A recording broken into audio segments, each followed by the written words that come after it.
নমস্কার, মাধ্যমিক 2024 আমার সমস্ত প্রিয় ছাত্রছাত্রীরা। তো তোমাদের পরবর্তী যে পরীক্ষাটি আছে সেটা হলো ভূগোলের পরীক্ষা রয়েছে, এবং যে প্রশ্নগুলি দিব সেই প্রশ্নগুলি যদি তোমরা ভালো করে উত্তর করো তাহলে তোমরা কিন্তু 100% পরীক্ষায় কিন্তু কমন পেয়ে যাবে এবং ভালো নম্বর নিয়ে অবশ্যই পাস করতে পারবে। তো ভিডিও স্কিপ না করে শেষ পর্যন্ত কিন্তু অবশ্যই দেখতে থাকো। তো দেখো ছাত্রছাত্রীরা, তোমাদের সবার প্রথমে কিন্তু আমি ভূগোলের 5 নম্বরের যেসব প্রশ্নগুলি ইম্পর্টেন্ট রয়েছে সেই প্রশ্নগুলি এক এক করে আমি তোমাদের দেখে দিয়েছি, তাই ভিডিওটা ভালো করে একটু দেখো। তো প্রথমে যে প্রশ্নটি আসবে সেটা হলো হিমবাহ ক্ষয় কার্যের ফলে গঠিত 3টি ভূমিরূপের চিত্র সহকারে লেখো। জোয়ার ভাটার সৃষ্টি কারণ সহ চিত্র সহকারে লেখো। পশ্চিমী ভারতে কার্পাস বয়ন শিল্পের কেন্দ্রীয় ভবনকে কারণ লেখো। ইকু গম চাষ এবং চা চাষের অনুকূল ভৌগোলিক পরিবেশ সম্বন্ধে লেখো। তারপর হিমবাহ ও জলধারা মিশ্রিত সঞ্চয় কার্যের ফলে সৃষ্ট ভূমিরূপে চিত্র সহকারে লেখো। বায়ু সঞ্চয় কার্যের ফলে গঠিত ভূমিরূপ চিত্র সহকারে লেখো। উষ্ণতা তারতম্য অনুযায়ী বায়ুমণ্ডলের স্তরবিন্যাস চিত্র সহকারে লেখো। বায়ুমণ্ডলের চাপে তারতম্য কারণ কি? বিষ্ণু উষ্ণায়নের 5টির প্রভাব লেখো। বিশ্বব্যাপী সমুদ্র স্রোতের প্রভাবগুলি লেখো। ইম্পর্টেন্ট কোশ্চেন, এখানে 15টি কোশ্চেন দিয়েছি, তোমরা কিন্তু একে করে দেখতে পাচ্ছ। ভারতীয় অর্থনীতিতে পরিবহন ব্যবস্থার গুরুত্ব লেখো। এরকম 15টা প্রশ্ন যে দিয়েছি, 15টা প্রশ্ন ভালো করে তোমরা কিন্তু অবশ্যই পরীক্ষার আগে দেখে যাবে, তাহলে কিন্তু কমন তোমরা ভালোই পেয়ে যাবে। এবার সে 3 নম্বরের মাধ্যমিকে যে জিওগ্রাফি অর্থাৎ ভূগোলের সাজেশন আসবে সেগুলি আমি তোমাদের দেখিয়ে দিচ্ছি। তো সবার প্রথমে দেখতে পাচ্ছ তোমরা গিরিখাত এবং ক্যানিয়নের মধ্যে পার্থক্য লেখো।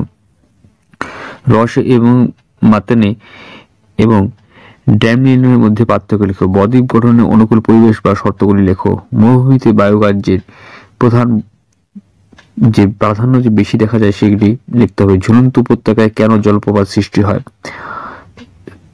স্থলবায়ু এবং সমুদ্র বায়ুর মধ্যে পার্থক্য লেখো। ওজোন স্তরের গুরুত্ব লেখো। ইম্পর্টেন্ট কোশ্চেন কিন্তু আমি দিয়ে দিচ্ছি, ভালো করে তোমরা কিন্তু এই বিষয়গুলি লক্ষ্য রাখবে। প্রত্যেকটি কোশ্চেন আমি তোমাদের এক এক করে দেখিয়ে দিচ্ছি। প্রত্যেকটা কোশ্চেন একবার করে হলো পরীক্ষার আগে দেখে যাবে, তাহলে তোমাদের কিন্তু পরীক্ষায় কমন 100% 3 নম্বরের প্রশ্নে চলে আসবে। এখানে 25টি কোশ্চেন আমি দিয়েছি, 25টি কোশ্চেন তোমরা ভালো করে লিখবে।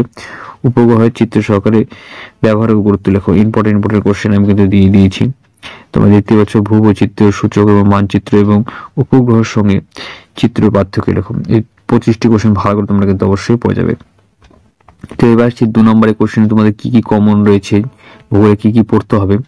তো দেখো 2 নম্বরের মধ্যে তোমরা দেখতে পাচ্ছ এখানে পর্যায়ন কি, বারগন্ড কি, হিমরেখা, ধারণা অববাহিকা, নদীর ষষ্ঠ ঘাতের সূত্র কি, ওয়াদি কাকে বলে, তারপরে পেডিমেন্ট এবং বাজদা কাকে বলে, বারখান কাকে বলে, হিমশৈল কাকে বলে। ইম্পর্টেন্ট প্রত্যেকটা কোশ্চেন আমি দিয়ে দিয়েছি। মরুভূমি সম্প্রসারণের রোধের 2টি উপায় লেখো। অ্যারোসোল কি, ট্রপোস্ফিয়ারের থেকে ক্ষুদ্র মণ্ডলে স্ট্র্যাটোস্ফিয়ারকে কেন শান্ত মণ্ডলে বলা হয়, কেন? সমষ্ণ রেখা কাকে বলে। ইম্পর্টেন্ট প্রত্যেকটা প্রশ্ন কিন্তু দিয়ে দিচ্ছি। প্রত্যেকটা প্রশ্ন একবার করে হলো তোমরা কিন্তু দেখে যাবে, তাহলে কিন্তু তোমাদের পরীক্ষায় কিন্তু 100% কিন্তু এই প্রশ্নগুলোর থেকে কিন্তু কমন আসবে। প্রত্যেকটা ইম্পর্টেন্ট প্রশ্ন তোমাদের দেখেছি। 45টা প্রশ্ন দিয়েছি, 45টা পড়লে কিন্তু তোমাদের পরীক্ষায় কিন্তু সমস্ত প্রশ্ন কিন্তু 2 নম্বরে কমন চলে আসবে। তো এবার 1 নম্বরের প্রশ্ন তোমাদের কি কি পড়তে হবে। তো 1 নম্বরের জন্য তোমাদের কিন্তু এই প্রশ্নগুলি এক এক করে পড়তে হবে। পৃথিবীতে জলভাগের পরিমাণের বেশি এবং পৃথিবী কি বলা হয় সেটা তো তোমাদের লিখতে হবে। এবং এছাড়া তোমাদের পৃথিবীর বৃহত্তম মরুভূমি কোনটি, দীর্ঘতম হিমবাহের নাম কি, পৃথিবীর সর্বাধিক লোহিত সমভূমি কোথায় আছে। প্রত্যেকটা ইম্পর্টেন্ট কোশ্চেন আমি তোমাদের দেখিয়ে দিচ্ছি। 1 নম্বরের কোশ্চেন এগুলি ভালো করে তোমরা কিন্তু পেয়ে যাবে। প্রত্যেকটা কোশ্চেন একবার করে দেখে যাও। এই প্রত্যেকটা কোশ্চেনের থেকে কিন্তু উত্তরগুলি তৈরি করলে তোমরা কিন্তু পরীক্ষায় 1 নম্বরের কোশ্চেনে তোমাদের কোনো চিন্তা করতে হবে না, সমস্ত কোশ্চেন কিন্তু এখান থেকে আসবে। ভালো করে তোমরা দেখে নাও। পেরু এবং ইউক্রেনের প্রবল বৃষ্টির কারণ কি, কোন অক্ষাংশে অক্ষাংশ বলা হয়। ইম্পর্টেন্ট কোশ্চেন দিয়েছি। মৌসুমী বায়ুর একটি বৈশিষ্ট্য লিখতে হবে। সমুদ্র স্রোতের প্রধান নিয়ন্ত্রকগুলি কি কি। ইম্পর্টেন্ট কোশ্চেন তোমরা দেখতে পাচ্ছ। ভারতের উচ্চতম জলপ্রপাত কোনটি। ইম্পর্টেন্ট কোশ্চেন তোমরা কিন্তু এক এক করে দেখে নাও। প্রত্যেকটা কিন্তু তোমাদের পরীক্ষার জন্য কিন্তু খুবই কমন কিন্তু চলে আসবে।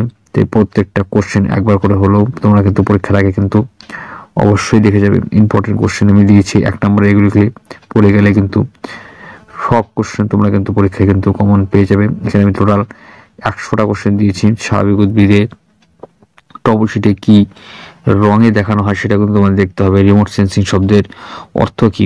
ইম্পর্টেন্ট কোশ্চেন তোমরা দেখতে পাচ্ছ। ইসরোর ফুল ফর্ম কি, পুরো অর্থটা কিন্তু লিখতে হবে। এশিয়ার মধ্যে কোনটি প্রথম কম্পিউটার ব্যবহার করা কোন শহরে, সেটা কিন্তু তোমাদের লিখতে হবে। সার্ভে অফ ইন্ডিয়ার সদর দপ্তর কোথায় অবস্থিত, এটি লিখতে হবে।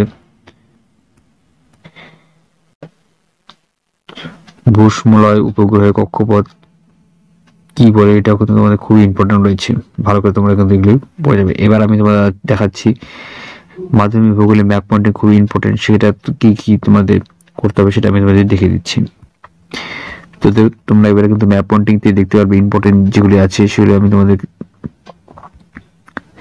তো তারপরে তো এবার তোমরা কিন্তু ম্যাপ পয়েন্টিং যেটা ইম্পর্টেন্ট রয়েছে সেগুলো আমি তোমাদের কিন্তু দেখিয়ে দিচ্ছি। তোমরা ভালো করে ভিডিওটা শেষ পর্যন্ত অবশ্যই দেখতে থাকো। তো এখানে দেখো ম্যাপ পয়েন্টিং কি কমন রয়েছে। তো এই বছরের জন্য কিন্তু আরাবলী পর্বত, শিবালিক পর্বত, সাতপুরা পর্বত, কেটু, মেঘালয়, মালভূমি, কৃষ্ণা নদী, প্রত্যেকটি ইম্পর্টেন্ট যেগুলি ম্যাপ পয়েন্টিং আমি তোমাদের দিয়েছি এগুলিকে একবার করে হলে প্র্যাকটিস করে যাবে।